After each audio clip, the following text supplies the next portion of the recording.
laughing at this. Washington has done that incredibly well so far. Reese missed the first one, still with it, blocked. They realized that they were laughing and then quickly stopped themselves. Like, oh, I can't laugh. I'm live right now. I can't laugh. I'm live right now. Let me let me get real serious real quick. Hey. Sponsors don't just throw money at athletes. They invest in stars who can deliver on the court, command attention off of it, and drive sales in every market they touch. The endorsements aren't charity. They're calculated business moves, and every dollar comes with an expectation that it will bring $2, $3, or $10 back. Right now, Angel Reese isn't delivering. This isn't just a slump. This is the kind of slow, uncomfortable unraveling that executives dread. The kind of decline that forces boardroom conversations nobody wants to have. Conversations about whether the it factor was real in the first place or just a passing social media storm. And those conversations are happening because the results are impossible to ignore. The same brands that once fought for a piece of her spotlight are starting to go quiet. Not in a dramatic public breakup kind of way. There's no big announcement, no official statement.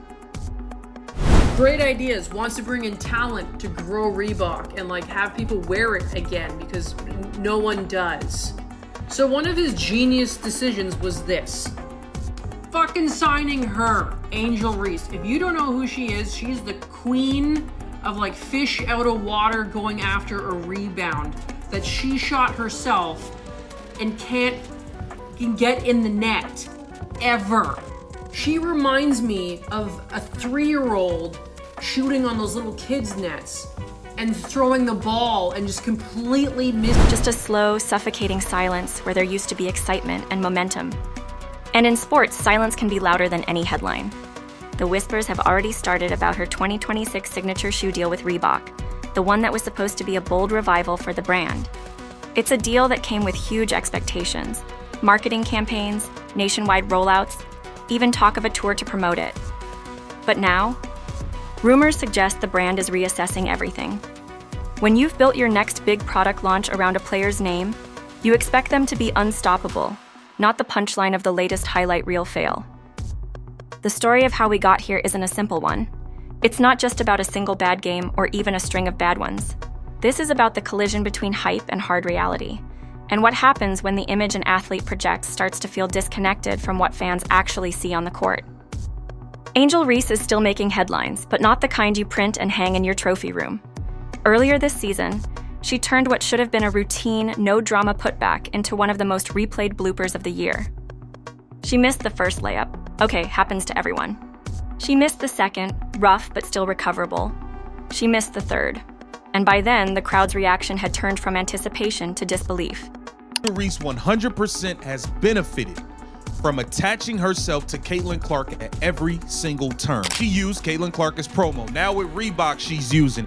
This is nonstop. She has attached herself to Caitlin Clark at every single turn, and she has benefited. And the internet was already sharpening its knives. Within hours, the clip was everywhere. Twitter, Instagram, TikTok, YouTube Shorts. Basketball meme accounts turned it into a running joke. Sports talk hosts debated whether it was just an off night or a sign of something deeper. And the worst part? Even the commentators calling the game struggled to keep their composure, laughter slipping into their voices before they caught themselves and remembered they were live. The stats back up what the memes suggest. This season, Angel's field goal percentage sits at 44.4%. For a perimeter shooter, that would be respectable, even solid. But most of Angel's shots aren't contested jumpers from deep. They're layups, putbacks, and short post moves, the kinds of attempts that professional players typically convert at 70 or even 80%. That just tells you everything that we've been telling you. This is just confirmation. And what's hilarious is, this is confirmation from the people that want to pay the money. Sponsors. Oh man, Angel Reese fans are gonna be... In other words, she's leaving points on the floor every night, and the gap between expectation and reality is becoming impossible to ignore. Analysts have even started calling it the Angel Reese effect, not as a compliment, but as shorthand for what happens when the game's easiest shot turns into a coin toss. But this season wasn't supposed to be about missed layups or bloopers. It was supposed to be about business. Big business. Reebok made a calculated bet on Angel, signing her as the face of their basketball comeback. This wasn't just a standard endorsement. This was a statement. They weren't just paying her to wear their shoes. They were building an entire product line around her name. For Angel, this was the opportunity to join the rarefied air of athletes with their own signature sneaker. Shaq and Allen Iverson are going to go and do what they can to promote their player.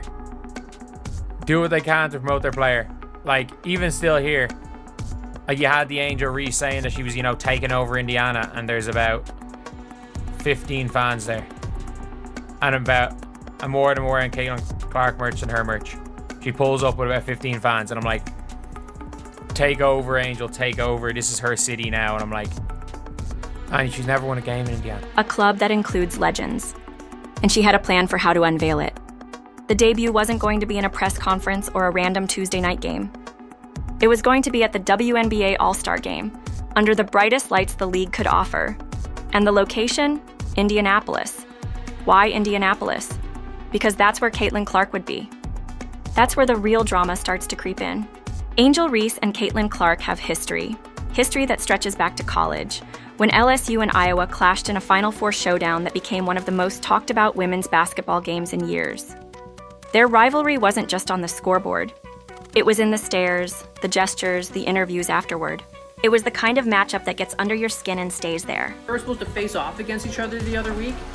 The ticket sales went down from $100 to like $5 because Caitlin Clark got injured. She had a quad injury, so she wasn't playing. So guess what? No one wanted to go watch.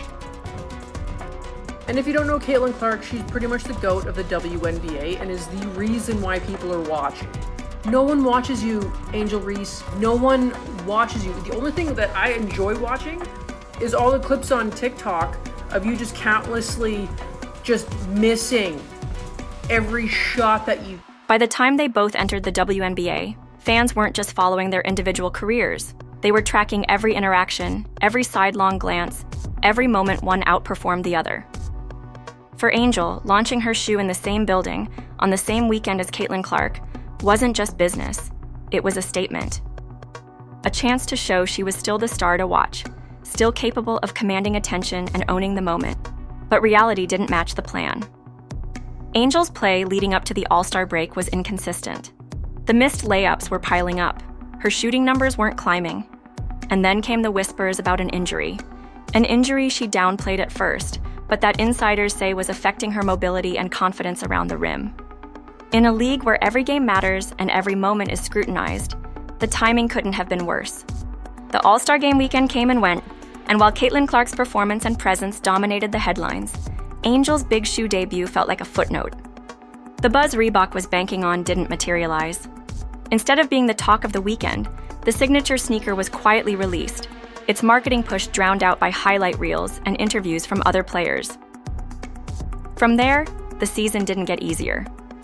Angel's on-court struggles became a talking point on sports shows, with analysts dissecting her mechanics, her shot selection, even her body language. Fans began debating whether she'd peaked in college, whether her brand had outgrown her game. The Reebok deal, once seen as a masterstroke, now looked like a gamble that might not pay off. And in the background, the silence from her other sponsors was growing. When a player is hot, brands can't post about them enough. Photo shoots, behind-the-scenes content, event appearances. But when the numbers dip and the headlines turn critical, those posts slow down. The invitations get lost. The momentum fades. What makes this story different from a typical rookie slump? Here. I thought Angel Reese was a big deal. I thought she was a box office draw. According to her pretend friends in the mainstream media, Angel Reese is a huge star. Is the way it's intertwined with image and rivalry. Angel Reese isn't just an athlete. She's a brand, a personality, a storyline in the ever-expanding drama of women's basketball. Every missed shot isn't just a stat. It's a meme, a debate, a headline. And every game she plays alongside or against Caitlin Clark, the comparisons come flooding back. For some fans, Angel's struggles are proof that Clark is the real deal.